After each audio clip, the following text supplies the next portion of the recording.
Sarah, thank you so much for being on the podcast today. Oh, truly my pleasure. So I like to start every podcast interview by asking guests, as a kid, what did you want to be when you grew up? Oh my gosh. Well, as like a kid, like elementary school, the usual like veterinarian, ballerina. I started saying that I wanted to be a writer in probably like third grade. And there were like writer and veterinarian or writer and freelance photographer. But it was writer was in the mix probably from third grade onward. Wow. And so would you share with people listening what you do today and how that connects? Well, I say my elevator pitch is that I am a writer, coach, and educator who helps people spend their time, money, and energy on purpose.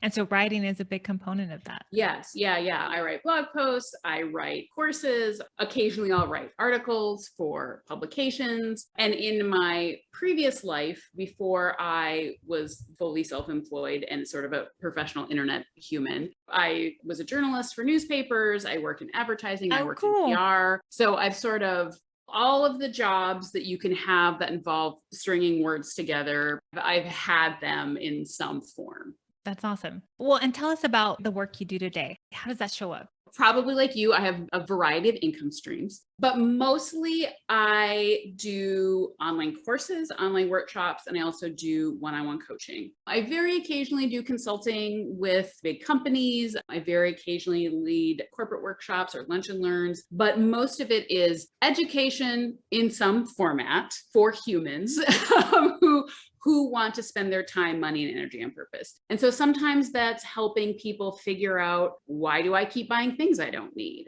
Sometimes that's helping people build habits that get them closer to the life that they want. Sometimes it's helping them pursue goals in a way that feels sustainable and not shame-based. I think sort of the umbrella that a lot of my work falls under is, how can we get where we want to go in a way that feels pleasurable, in a way that feels sustainable, and in a way that is not shame-based. And also in a way that works for your lifestyle, your personality, and even like your brain. Because I feel like a lot of advice around these topics are sort of one size fits all and even a little bit shamey. Why do you have credit card debt? Surely you're a terrible person. And the only way to get rid of it is to do X, Y, Z.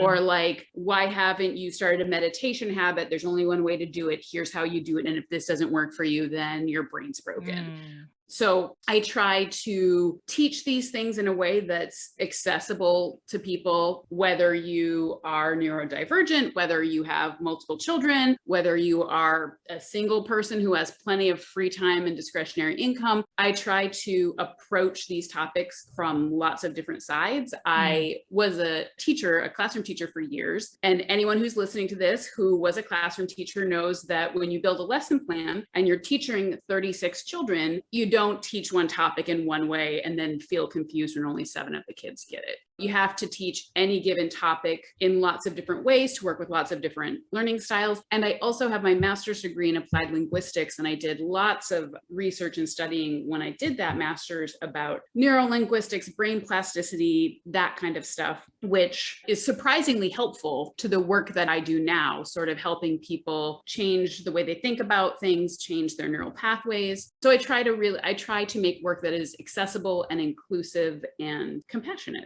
I love that. And one of the things I love about following you is that I can sense, and it comes through as you're talking, your passion for this and the fact that you add in that mindset part. So kind of like that neuroplasticity part, you're very aware of the mindset that goes around changing things, changing habits. Before we jump into that, I'd love to know your journey from what you majored in college to today. Did you know that this is what you were going to do? You mentioned being a teacher, right? So like, how did you get to the point where you're doing this work today? Because the podcast, I want to inspire people to find work they love and passionate about with meaning. And it sounds like you found that. Can you tell us a little bit about that journey? Sure. Well, so my undergrad degree is in English, just English literature. And when I graduated, I worked in PR, I worked at newspapers, I worked in marketing. And like a lot of people who work in those industries, I burned out. When I was in college, I had done some ESL, English as a second language. I had done some ESL teaching abroad. I burned out on marketing and like the big city marketing life. And so I moved to Taiwan and became an ESL teacher there. And then I sort of lived the ESL teacher life for several years, living abroad and teaching that. And after that, that's when I got the master's degree in applied linguistics, because I initially viewed that as this master's degree will help me get a higher level ESL teaching job.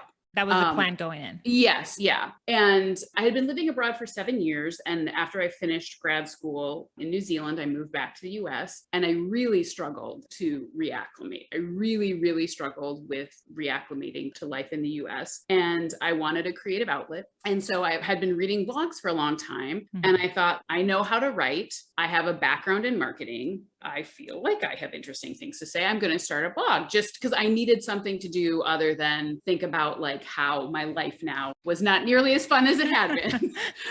And so I started this blog, and it was a combination of right place, right time, because I started the blog in 2008, Blogspot blog on like a template using a Yahoo email address. So it was a combination of right place, right time. Also like being lucky enough to have a skill set. Like I came to the game with a skill set that set me up for success. And also I am a personality type. I'm a Virgo. I'm an eldest child. My Myers-Briggs is INTJ. My Enneagram is 1. So if any of you listeners know what any of that means, like it is very easy for me to work hard. It is very easy for me to systematically pursue a goal. So sort of the unsexy truth of becoming a successful internet person is that a lot of my success comes from I just kept going when everybody else stopped. And I realized that that is not how everybody's personality or brain or life works. And also I started when I was 28. At the time, you know, I had like a live-in boyfriend, but I didn't have any kids. I've always had good health. My parents are in good health.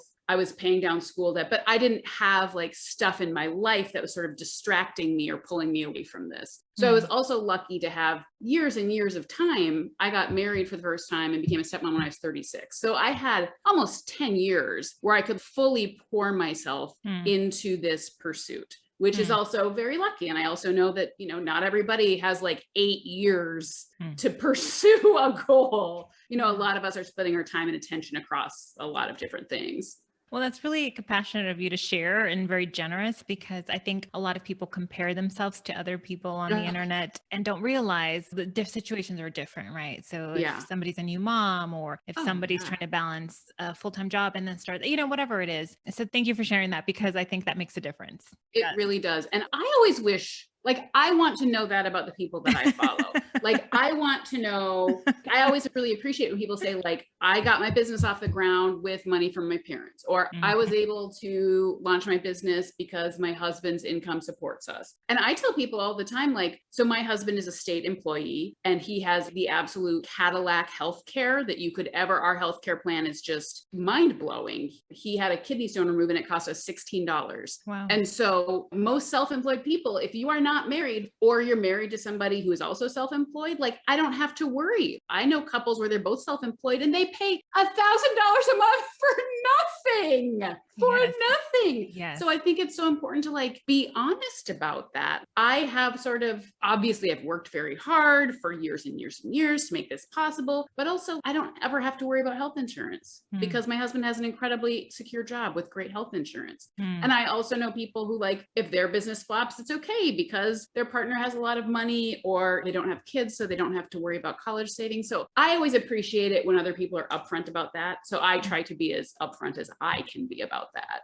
I love that you shared that. And just full transparency, I'm able to do this work and do this transition for listeners listening because my husband supports me through this process. We talked about it. We said it's going to take me a few years to replace my corporate income. We planned for it. We said that it works for us. And so I love that you shared that because we don't know. We don't know anyone else's situation. Okay. So going back to that journey, right? You came back to the States, you had this creative outlet through the blog. Was it money related at that point? No, it was just sort of at that point, it was kind of lifestyle. And it was also Like my career trajectory for a high achieving middle class white lady has been pretty non-traditional. Like I moved abroad and then I went to grad school and then I worked in the nonprofit sector with my master's degree that I worked so hard for. And then I left that. And then like within 2 years, I quit the job that I needed the master's for. And I wasn't really interested in having my own kids. And I got married, quote unquote, late. And I didn't, especially in 2008, I did not see those sorts of lifestyle choices reflected anywhere, at least not in the media I was consuming. And so I wanted to create a space where we could talk about that stuff and also sort of like the challenges of making non-traditional life choices, both the internal challenges of having the gumption to sort of go against the grain, and then like the external challenges of people commenting on it or people not wanting to hire you because they think that you're like a flight risk,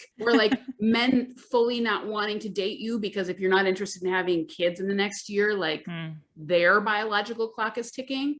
So I wanted a space where we could talk about that stuff and also just kind of fun stuff. And then the way the money stuff started is when I started Yes and Yes, I was teaching ESL at a nonprofit, making $16 an hour while living in Minneapolis, which is not, it's not San Francisco, but it's a major city. Like it has a not insignificant cost of living. And I was paying down $50,000 worth of school debt and I was living by myself. So I was not being supported by my parents or by a partner. And I've always been like a very intentional spender. And I've always been very aware of like, these purchases make me happy. These purchases do not. So I'm not going to like buy this other stuff. And a friend of a friend believed that I had a trust fund because he did not think, because he like saw my pictures on Facebook and stuff and would see that like, oh, she's in Mexico, or like, oh, she lives in Cathedral Hill, or like, those are the outfits she's wearing. He did not believe that I could possibly have that life. And he knew that I worked at this pretty well-known nonprofit in the Twin Cities. So he thought that I had a trust fund. So I heard that through the grapevine, which is laughable. My parents are public school teachers in a low-income school district. There is no trust fund. So that sort of made me think like, I must be doing something unusual if people are looking at my life and thinking that I have a trust fund. So that sort of like planted a seed in my mind. And then the most viral blog post that I have ever written, which is called 23 Ways to Treat Yourself That Don't Involve Buying or Eating Anything, which is kind of a problematic title. I would not title it that now. I wrote it in like 2011, but it went so viral, it crashed my website 4 times. Wow. Like when I called my host to like up my bandwidth or whatever, they were like, you're at the top, there's nothing we can do. So the combination of those two things, like somebody thinking that I had a trust fund because my life seemed so great for making $16 an hour, and the fact that that post about like how to make your life feel good without spending a lot of money, that made me think I must be onto something here, talking about money in this way and living in this way, that it's resonating with people like that.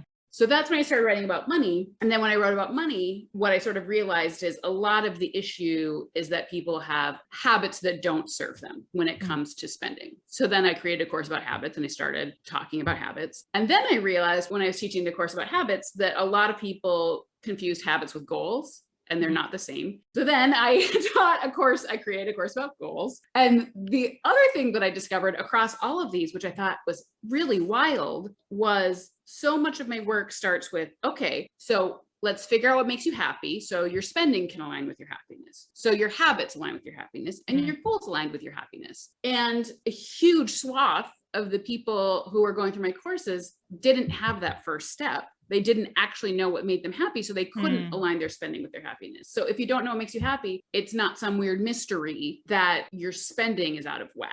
And you get these things home and you're like, why did I buy this? So now I'm working on just a workshop, not a full-blown course, but like a 2-hour workshop about figuring out what makes you happy and then actually doing it, which is, again, also surprisingly hard for a lot of people. Yeah, the accountability. Yes, yeah. Because most of us, I think, especially women, everything is quote unquote more important. And we often get too busy to do stuff that actually makes us happy because it feels like instead of doing something to fill us up, we should be driving kids to some practice. We should be helping our parents with their insurance paperwork. We should be helping our friend talk through their breakup. God forbid we would take a hike by ourselves for 2 hours.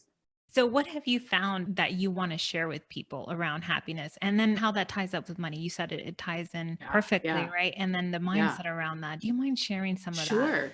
The first thing I would say is if you're listening to this and you're thinking, oh my God, I don't actually know what makes me happy, you are not alone. You are extremely not alone. I did a quiz on Instagram stories about like when it comes to happiness, what's the hardest part for you? And far and away, by like, I think almost double the response of anything else was, I don't even know what makes me happy anymore. And it could be a little bit skewed because sort of my personality type and the sort of person that I sort of try to attract. But a lot of the people who follow me are sort of like high achievers who are really trying to make their life a certain way, sort of like recovered or recovering perfectionists. And so many of us have put our identities into our careers, into the academic programs that we are or were a part of, into our romantic relationships, into parenting, into activism. And you put so much of your identity into that, and it fills up your calendar and it fills up your brain. And when you have 2 free hours, you don't even know what to do anymore because it's been 6 months since you did anything other than like clean the kitchen. And now you're exhausted and you watch one episode of Bridgerton and fall asleep on the sofa. So I would say many of us have forgotten, I mean, kind of lost touch with who we are because we've been so busy spending the last 5, 10, 15 years working towards goals that we've now sort of accomplished or putting everybody else's needs before our own. So what have you found brings real happiness for people? You mentioned, well, if someone's listening and thinks, well, Bridgerton does make me happy. And that's great. And it should, and you should do it. Well, I would say my approach, I have 11 different exercises that I walk people through because, we all have like blocks around this stuff. And so you sort of have to like, if you figure out why this is hard for you, then you can figure out a way around it, if that makes sense. But one of the things that I think is really important to think about is a lot of us growing up were told either directly or subconsciously that thing that you like, that's quote unquote, someone like you doesn't like something like that. And so then we close our minds to it and we never revisit it because that's not for us. Like an example from my own life is I always loved dance, but in high school was very much part of like the arty weird clique. And like those kids, they're not in dance line. And dance line is like the high kick sequins performed during the middle of the basketball game. Like my friends did not do that kind of stuff. And those girls, no one literally said this to me. This was, what I Internal. thought. But yeah, so like I imagine the dance line girls wouldn't want me with my Dickies and my undercut and my nose ring dancing with them in the halftime show. And I believed my friends would judge me for being in the dance line. Years of this me watching these dancers thinking that would be amazing and how happy that would make me, but I can't, that's not for someone like me. And my senior year, I try out, I make both the performance and the competition squad. I end up dancing in the Citrus Bowl halftime show. Wow. And of course, nobody cares. I mean, they were a little bit like, huh? But everybody got over it very quickly. And I'm not the only person who's had that experience. Like all of us have had some version of someone like me can't do something like that in terms of age, gender, race, class, culture. We all have these narratives and a lot of us, we don't even realize it. And if you shut down that part of your brain at age 7, you probably haven't even revisited it. You just decided someone like me doesn't like going to NASCAR races or someone like me doesn't learn how to, I don't know, do jujitsu. And so you just shut it down and you haven't revisited it. So I think figuring out the stories we have around why we believe we don't know what makes us happy, or also just like, growing up, maybe you grew up in a family or a community that had like a very strong sense of identity. And there was just an expectation that this is how you live your life. And it never even occurred to you that you could go outside of that. So figuring out why you're struggling with it and then trying to approach it from lots of different angles. Because sometimes you have to sneak in there because your brain will be like, I don't know. So you have to like sneak in a back door to figure it out because it will shut you down if you just ask it too directly.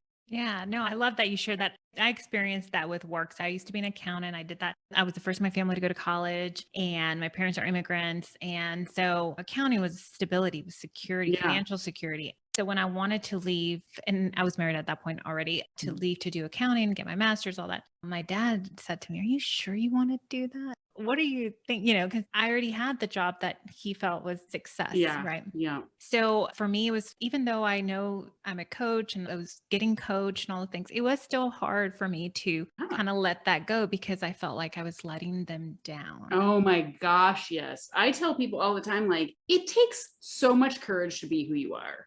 Mm. Oh my God, does it take so much courage to be who you are? So I was like a theater kid in high school, but then I didn't do any of it in college just because I had other stuff going on. But I said to a friend of mine who was also a theater kid, and I said, Jordan, I am working on making peace with the fact that I think I'm going to become the sort of adult who does community theater. And I said, I need like 3 years just to make peace with that. And then I think I'm going to start auditioning for like I'll be like in the chorus of like the Apple Valley community theater production of like Oklahoma. And I'm not going to tell anyone. And my friends will like invite me to barbecues and I'll be like, I'm busy. Who knows what I'm doing? Nothing. You don't know about it. But like, it feels terrifying. I mean, maybe I'm wrong, but I don't think that people generally think of like adults doing community theater as like so cool. Like, I mean, it'd be so much more cool if I was into like breweries or I don't.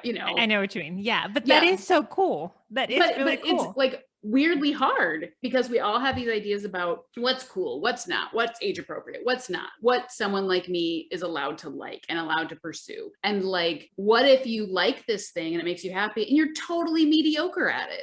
And you should do it, but it also takes another level of bravery to be like, I like this thing that nobody else in my life likes. And I suck like at this. it. Yeah, I'm not good at it. And nobody else does it. And it's not considered like socially so awesome. Like that is hard.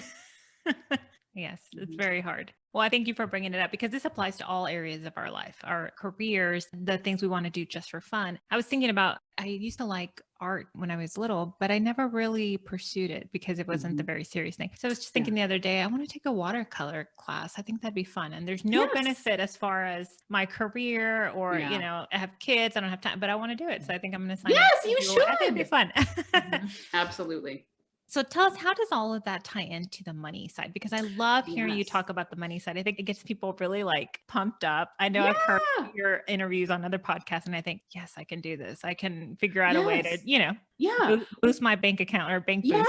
Yes. Well, I think it honestly starts by figuring out what makes you happy because it's sort of the same as like, if you obviously you can't only spend money on stuff that makes you happy. You still have to pay your electricity bill. You still have to like buy your kids' school clothes or whatever. But the vast majority of us are spending hundreds of dollars every month on stuff that we feel extremely lukewarm about, or we get it home and we're like, we've all had the experience where you order something online and it comes and you're like, what is this? Why did I want this? But so if you can figure out what makes you happy and actually align your spending with it, you can dramatically reduce the amount of money that you're spending in a way that doesn't feel deprivational at all. It's sort of like if your doctor told you that you were allergic to a type of food that you don't even like eating, you'd be like, who cares that I'm not allowed to eat green peppers? Like, I don't care. I never was eating them anyway. So when you can change the way you approach your spending and really try to actively spend it on things that make you happy rather than things that you feel lukewarm about, it can really change the amount of money in your bank account. And of course, it's not always that simple. That also, there are people who are listening right now who, even if they only bought things that brought them joy, still would not have enough money to make ends meet.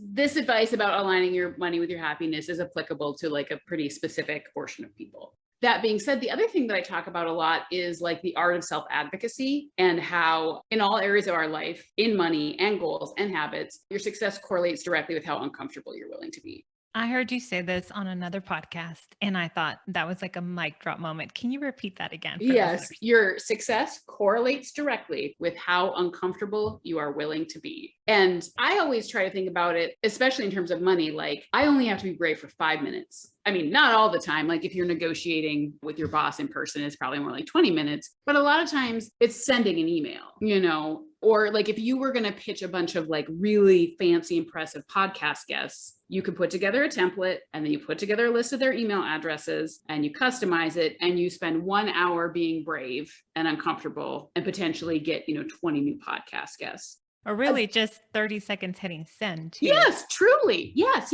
And the other thing is being uncomfortable is a muscle. The more often you do it, the easier it gets. And I think the other thing that's important about that, well, two things are that discomfort is completely subjective. So like I always tell my students, everyone, like I'm sure that you do things all day, every day that would make me like sweat through my shirt, but it doesn't bother you at all. And vice versa. Like I can be on live TV, blink of an eye doesn't bother me. My heart rate doesn't even go up. That would make my heart rate go up. Oh my gosh. I'm totally like, yeah, great. Hi guys. But if you said like, go do improv comedy, I would throw up. I would sweat through my shirt. I would probably faint on stage.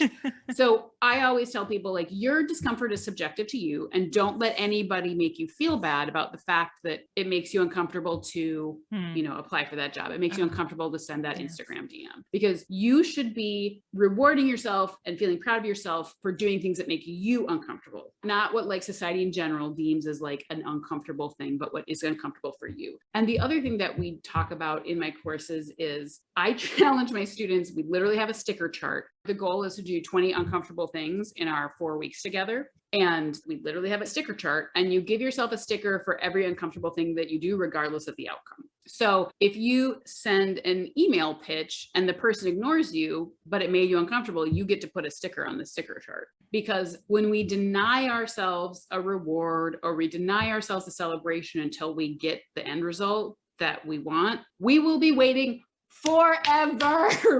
Everything takes 2, 3, 4 times longer than we think it will.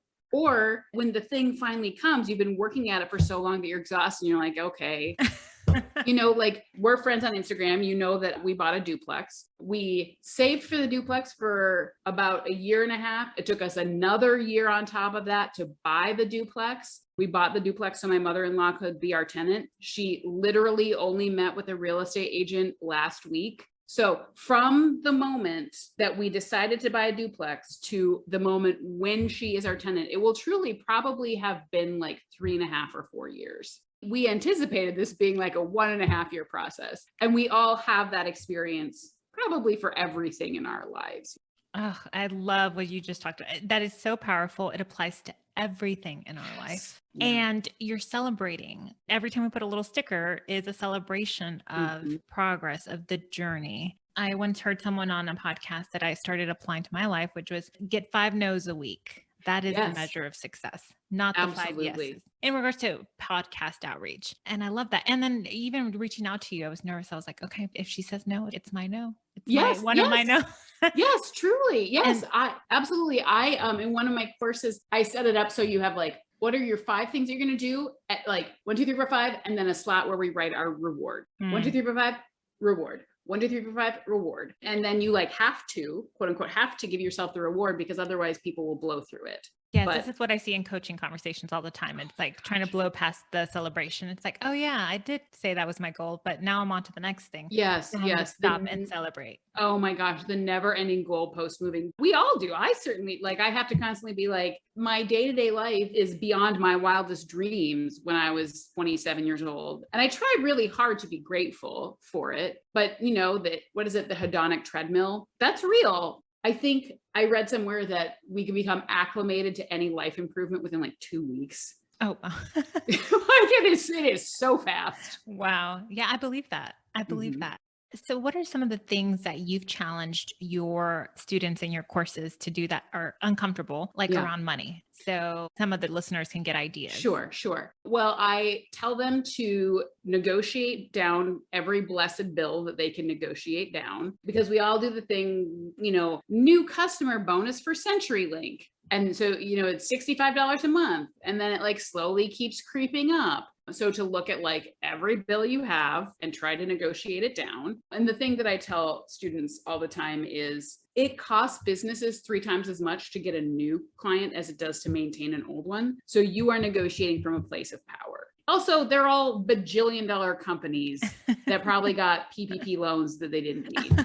So like, you don't need to worry that you're like being cheap or bad when you ask for like a $7 discount. So I tell people to negotiate their bills down. If people owe them money and those people appear to be in a place where they can repay that money to have that conversation, and or while you're doing that, probably revisit your personal approaches to lending money and potentially recalibrate those personal policies if you should My personal policy is I don't lend money. I will just give you money. You know what I mean? And not always, but I would rather just like give my cousin $200 than lend my cousin $200 and then be angry about them not repaying it. Yes. Like any loan should just be viewed as a gift. And if it gets repaid, how cool, but you shouldn't lend money you can't afford to not see again, especially to a friend or family member. But so negotiate your bills down, revisit any money that you're owed, follow up if you are self-employed, extremely follow up with unpaid invoices, extremely follow up with unpaid invoices. If you are self-employed, send pitches, reach out to previous clients. Obviously, as a coach, you know that the people who are most likely to hire you are the people who've hired you in the past. Right. So reaching out to former clients and saying like, hey, you know, I've got opening. I always give preference to past clients if you know anybody. Also, if there are things that like you have committed to that you really shouldn't be doing financially, can you diplomatically, can you get out of that stuff? Not in a skeezy way, but like if your, you know, second cousin who you're not even close to invited you to her wedding in Paris and it's like a $4,000 endeavor, it is okay to not do that. So I would say those are the places to start in terms of sort of rescuing some money. And there's also, the name of the website escapes me, but there is a website that's basically for like unclaimed money through your state. So it's things that like tax returns that maybe went to like an old address or like your deposit on your apartment that got sent to the wrong place, unclaimed money, Arizona or something. And I believe if I remember correctly, the website looks like it's janky and like it's going to steal your information, but it doesn't. But so that I've had people find thousands of dollars using those websites. Wow. You know, you mentioned being okay with the discomfort, right? What have you seen in your life and maybe in your students' lives that have been big, major lessons for you, big wins? Oh my gosh. I would say the wildest one was a woman who she was in an abusive marriage for like 25 years.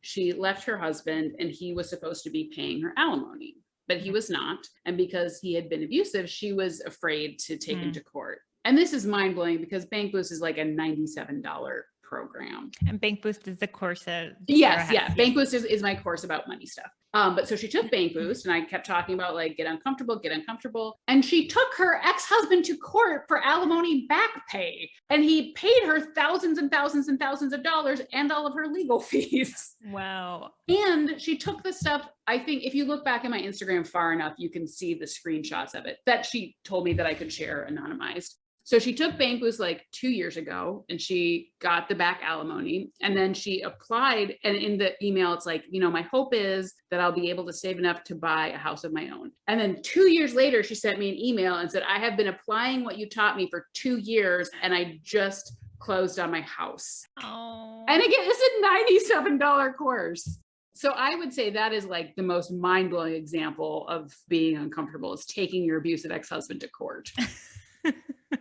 And that has to feel so fulfilling for you. Oh my gosh. Yeah. Like it almost feels, I mean, it feels very humbling. You know what I mean? Like, especially because I have gotten, you know, many emails from people being like, this helped me, you know, like leave my husband, or this helped me take my husband to court, or this helped me have this like really heavy conversation with my boss or whatever. And it feels really special and also very humbling because I never anticipated. I thought this was just going to be like, pay off your credit card. Like, and I mean, I knew that, yes, it's a course about money, but it's also about like self-advocacy and being brave and whatnot. And so it's been really amazing and very lovely to see sort of the deeper effects of doing this work. Because I mean, so often our relationship with money very often mirrors our relationships to ourselves, you know, like the way we shop instead of feeling our feelings, or we deny ourselves. We'll spend all sorts of money on our friends or our family members or our children, but we don't spend it on ourselves. Like so often, if you look at somebody's relationship with money, what you're actually seeing is sort of some feelings of self-worth, stories from their upbringing. So I guess I shouldn't be surprised that it results in sort of like these much deeper impacts. But every time I'm like, oh my gosh, I thought you were just going to negotiate your T-Mobile bill down.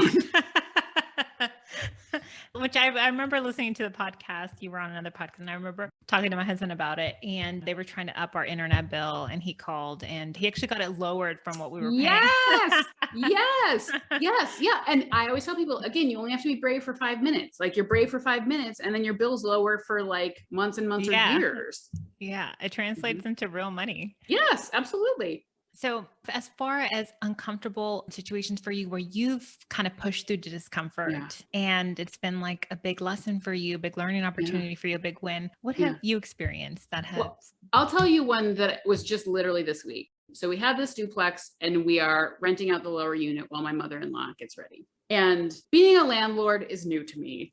Figuring out leases, figuring out the software, figuring out like how to like, you know, run background checks. All of this is new to me. I'm doing my best and it's a new skill set. And also sort of just because of the like reality of where we live and the amount of rent we can charge, our tenants literally out earn us, which is also sort of weird, you know, because they like send you all their financial information in order to get approved. And you're like, oh my God, like they make a lot of money. And so it's a little bit intimidating. I stop you and say, you're also very funny. Oh, well, have people told you this before? Yes. Yeah. I think that's why I can talk about these boring topics, you know, like money. It makes it a little bit easier. But so our tenants are like kind of fancy. So that's a little bit weird. Like our last tenants were animators for Pixar.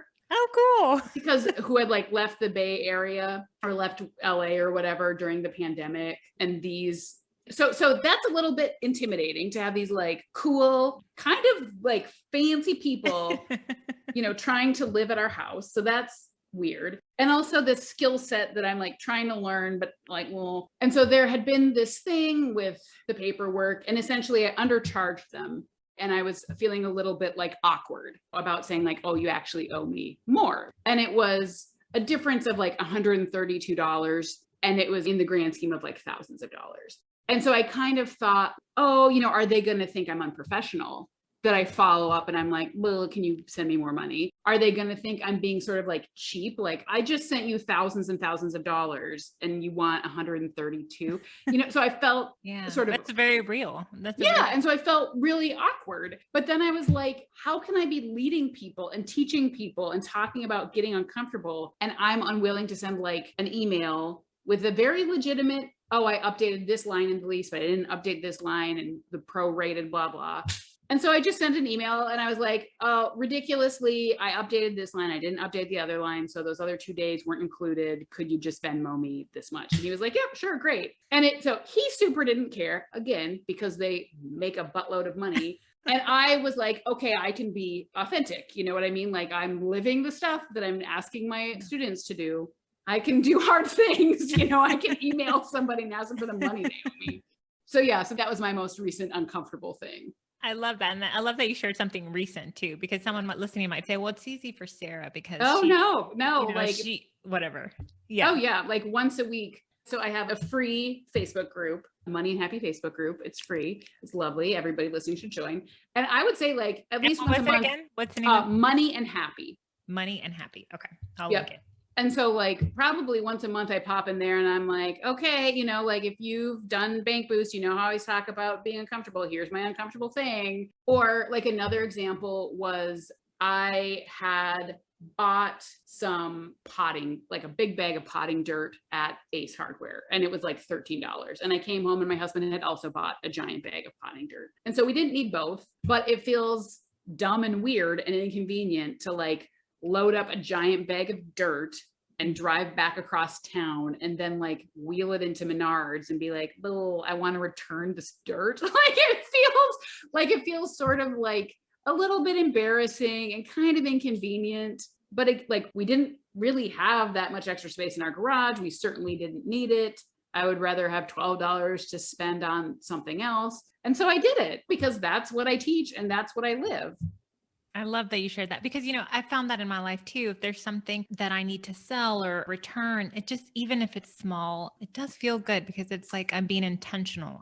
Yes. It's more than just the money that we're getting back into the account. It's like I'm Oh, not just letting it sit there and yeah. gather dust. Oh my gosh, yes. And also, like, I don't know about you, but for me, like when I would walk into the garage and be like, oh, look, there's that thing I'm not going to use that I mistakenly bought. Like it's not like I beat myself up, but it was like, it Yes. doesn't feel good to like live in a museum of your own financial mistakes, like it's nice to be like, everything that's here is here on purpose. Right. I want it to be here. And I think also if you have every time I have to return something, it's inconvenient. And it also sort of makes me think like, okay, well, in the future, we need to double check that we're not both buying the same thing because this Right. is annoying to go to Menards to return this bag of dirt. So in the future, how am I going to avoid this situation? It forces you to sort of, okay, well, stop shopping when you're in a bad mood and then you won't have to come back and do this. Yes, I just ordered a dress the other day on impulse. I saw it on an influencer on Instagram, and I just got here and I thought, it's not that cute. What did Mm. I didn't need another dress this Yeah. week. Yeah.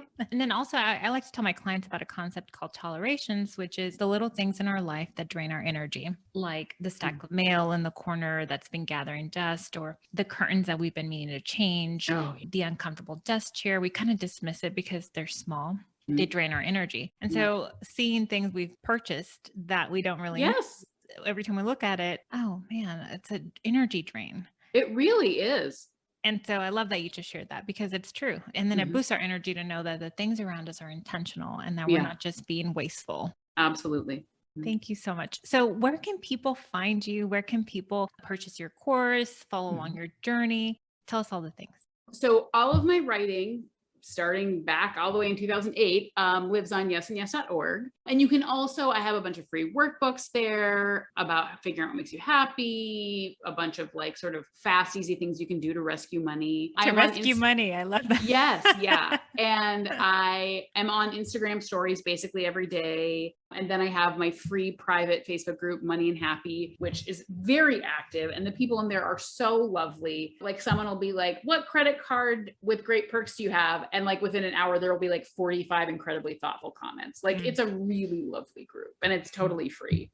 Well, thank you, Sarah, so much for being so generous with your time, with your tips, and being so open and vulnerable. Like you said, it takes a lot of courage to be who we are. And to see you be so passionate about your work and doing something you love, I think it's really motivating. I guess as a final question, if someone's listening and is really kind of feeling unhappy at work and feeling like, I'd love to find something that I'm passionate about, something I Mhm. love, what would you say to that person? Gosh. Well, I would say the first thing that I would say to someone who's unhappy with work is to, and you probably teach this, but to look into a concept called job crafting, which is about how to, like, what can you do within the framework that you already have at work to sort of, is it possible to farm out some of the stuff that you don't like doing and or take on responsibilities or invent responsibilities that are more to your liking?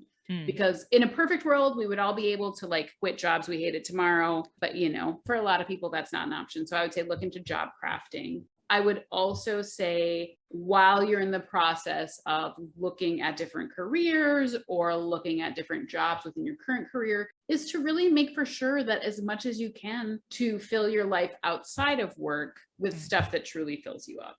And if that means that your kids need to make dinner for themselves sometimes, that is okay. If that means that sometimes dinner is Trader Joe's frozen entrees, that is okay. If that means that your house is B plus clean instead of A plus clean, that is okay. Because especially when there's a part of your life that's hard and that's draining, it's so important for the rest of it to be good. It's sort of like that very common advice that nutritionists give, like instead of denying yourself pizza, just eat a bigger salad in addition to the pizza that you want to eat. So if you can't immediately remove the stressful job, what other things can you add to your life that will make it feel better? Thank you, Sarah. Thank you so much Thank for being here today. you.